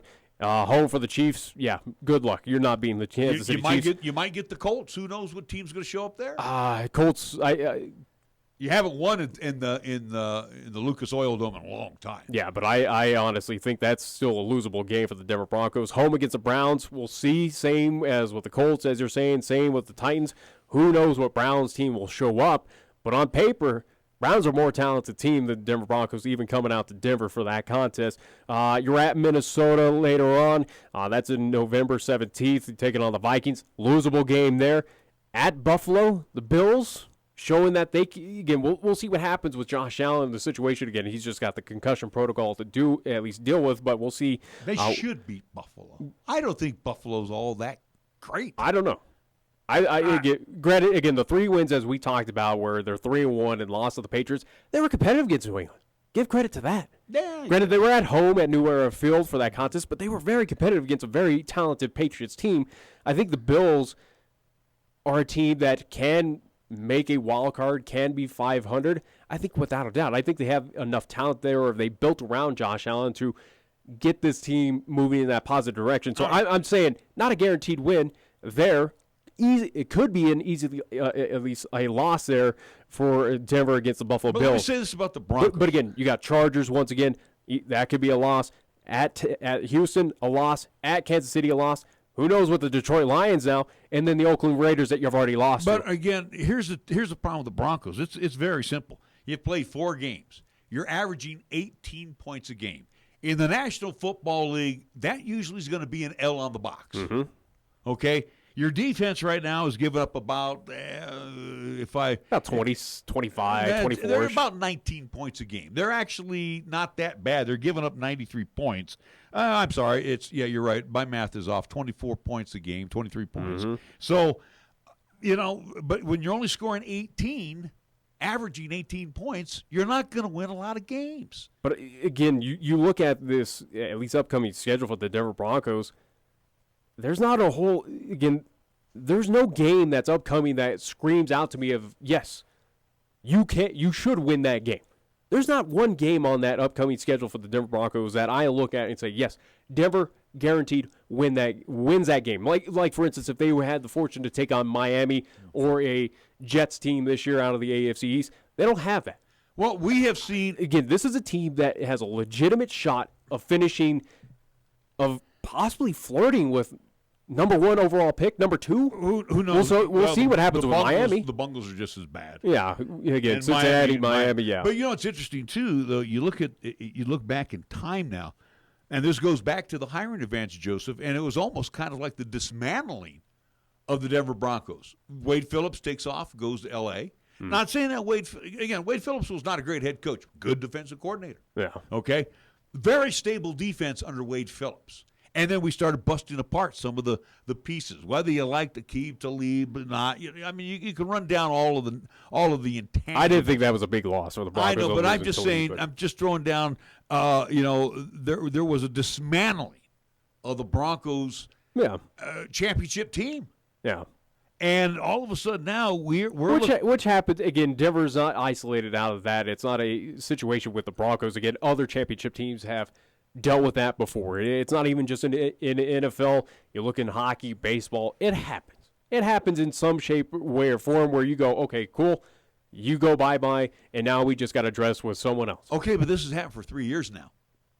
Well, again, I think Denver's at that desperation point of, hey, it's not working. Bye. Let's try you out. Okay, it's not working. Bye. Let's try you out. John Elway's run out of Band-Aids to patch the dike. I get that without a doubt, but I think this is a franchise that's at that desperation mode. I.e., look at the quarterback situation of going. And what they're going to do? They're going to put Drew Lock in there now. Hey, Cousins, you're our guy now. We believe in you. Well, that didn't work out. Flacco, you're our guy now. Please help us out. You're our guy. Lead us to the promised land. Clearly, it's not working out. Could Locke do that? Again, he's got to deal with the injury and everything right now, but I would not be surprised that Joe Flacco does not finish out the season with the Denver Broncos, or again is no longer the starter with this team. No, it is not off the table. Who do you blame? You got 2 people to blame. Elway? Coach. No, you blame the coach, and then you blame the quarterback. The quarterback always takes the heat. Again, in this situation down in Denver with this team, who do I blame? I look outside of what's happening, and I go to John. You said because of Case Keenum. That's who was quarterback. Oh, yeah. Yeah. Anyway, Keenum. Yeah, and again, they even signed Mark Sanchez. I mean, let's go back 3 years ago. They brought in Sanchez. There is such, I don't want to use the word turmoil, there is such indecisiveness going on with that front office right now. And again, understand this. There's still a power struggle going on within the Broncos. Since Pat Bowlen's passing. Pat Bowlen's daughter wants to run the team, but you got 3 presidents or 3 guys that are stepping in right now saying, no, we're in charge. John Elway answers to them.